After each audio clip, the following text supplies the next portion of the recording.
সবাইকে শুভেচ্ছা জানিয়ে অনেক দিন পর আমি আমার কিচেনে চলে আসলাম। আর খুবই অল্প মাছ দিয়ে আজকে আমি সবজি রান্না করব। তা দেখলাম যে কিছুটা সবজি আছে, কিন্তু সেইভাবে সবজি রান্নার মাছ নেই। কিন্তু ইলিশ মাছটা তো হয়তো ভেজে খেতে ভালো লাগে, বা ইলিশ মাছ আসলে এর সাথে কিছু দিয়ে জগা খিচুড়ি না করাটাই ভালো। তারপরেও কিন্তু সবজি তো রান্না করে খেতে হবে, যার জন্যে আমি এই মাছগুলো দিয়ে আজকে সবজি রান্না করব। সবাই কেমন আছেন? আশা করি ভালো আছেন। আর আমি তো যাক আল্লাহর রহমতে একটু একটু করে অনেকটাই সুস্থ হয়ে উঠছি। হয়তো আর একটা কিছুটা সময় যাবে আমার যে দুর্বলতাটা কেটে ওঠার। তা আমার আসলে হয়েছিল, আমার রক্ত শূন্যতা মানে দেখা দিয়েছিল, যেটাকে এনিমিয়া বলে, যা আমার অনেক রক্ত দেওয়ার প্রয়োজন ছিল। যাই হোক, আমি 2 প্যাকেট দিয়ে আর দিতে চাচ্ছি না, যেটা আমি নিজে খেয়েই রক্ত বানাবো। আসলে আমি অন্যেরটা কেন দেব, চেষ্টা করছি যেন না দেওয়া হয়। তো সবাই নিশ্চয়ই আমার জন্য দোয়া করেছেন বলে হয়তো বা আমি আজ এই জায়গায় আবারও চলে আসছি। আর আমার পেজ তো একদম বসে গিয়েছে, এটা আর বলার অপেক্ষা থাকে না। আর সাথে একটুখানি কিন্তু মাছের ডিমও হয়েছিল। তো আমাদের যে মহামান্য হাজবেন্ড আছে, উনি কিন্তু এই রান্না টান্না পছন্দ করে না, উনি চান যে ভাজিতে। এইটুকু ভাজি আমি কাকে দেব বলেন? তো ভাবলাম যে আমি একটা রান্না করি, আমার একটা শখের রান্না আছে, যেটা আমার নোয়াখালীতে রান্না হয়, এটা আমার ফ্যামিলিতে রান্না হয়, আমি করি। ডিমটা দিয়ে হয়তো বা ওরা করে না, কিন্তু এটা আমার ফিউশন, আমি করি, আমার ভালো লাগে। তা আমি একটু ডিম, মাছ, আলু দিয়ে একটু ঝাল ঝাল করে রান্না করব, দেখি খেতে পারি কিনা। আসলে এখন পর্যন্ত আমি সেভাবে কোনো খাবারই খেতে পারি না। যে কোনো খাবার খেতে যাব সেটা একদম অনীহা। 2-1টা জিনিস হয়তো ভালো লাগছে, খাবো, খেতে নিব, তখন আর ইচ্ছা হয় না।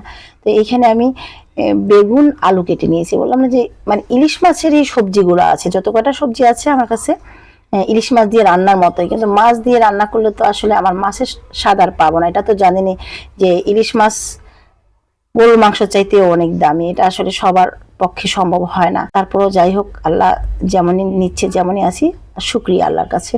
তো এই তো আমার কিন্তু দেখতে দেখতে মাছটা রান্না হয়ে যাচ্ছে, কিন্তু দেখবেন এরপরে একটা কাহিনী ঘটে যাবে। এই যে আমার কাজ করতে ভালো লাগে না, যার জন্য আমি স্থির মতো অনেক সময় ধরে কাজ করতে পারি না, দিয়ে মানে একটু ফ্যানের কাছে চলে গেলাম, এসে দেখে পুরোটাই নিচটা লেগে গিয়েছে।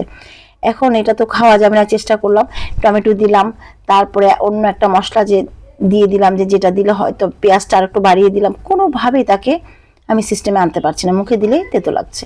তারপর ভাবলাম যে আমি ঝোলটা ফেলে দেবো, এতগুলো তরকারি ফেলে দেবো, পরে মানে সবগুলো ছেঁকে নিয়ে তারপরে ঝোলটা ফেলে দিয়ে আবার নতুন করে মশলা কষিয়ে তারপরে যে আমি আবার এই রান্নাটা করলাম। পরে দেখলাম যে একদম ওকে, কোনো সমস্যা আর হয়নি, খেতে ভালোই লেগেছে। আর ইলিশ মাছ বেগুন তো এটা তো আসলে কম্বিনেশনটা দারুণ, খেতে অনেক মজা।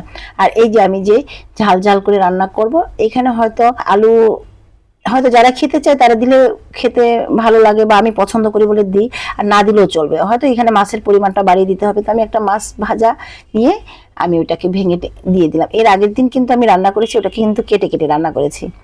কেটেও দেওয়া যাবে, বেশি থাকলে আজকে মন চাচ্ছে কেটে দিবেন, আজকে মন চাচ্ছে না কেটে দিবেন না, শেষ, এটা নিজের কাছে। আর বাকি যে ডিমটা ছিল, ডিমটাও আমি ভেজে নিয়ে দিয়ে দিলাম। তো এরকম কি কেউ খান? এটা কিন্তু আসলে আমি জানি না কেউ খায় কিনা, কিন্তু আমার ভালো লাগে ঝাল, মানে অনেকগুলো ঝাল হবে, সেরকম মানে একটু মাখা মাখা থাকবে, খেতে এত ভালো লাগে। প্রত্যেকটা তরকারির চেয়ে কিন্তু এটার মানে অনেক বেশি স্বাদ। আর এটা হলে আমার মনে হয় না কেউ অন্য কোনো তরকারি নিতে চায় আমার বাসায়, বা আমি আমার আগেও আমার ফ্যামিলিতে দেখেছি যে অন্য কেউ মানে অন্য তরকারির প্রতি আর কারো আগ্রহ থাকে না। এরকম একটা তরকারি হলে না 1 প্লেট 3 প্লেটও খাওয়া যায় ভাত। তো সেদিন অবশ্যই অনেক মজা করে সবাই ভাত খায়। তো আজ এই পর্যন্তই, সবাই ভালো থাকবেন, আল্লাহ হাফেজ। আবারও নতুন কোনো ভিডিও নিয়ে চলে আসবো।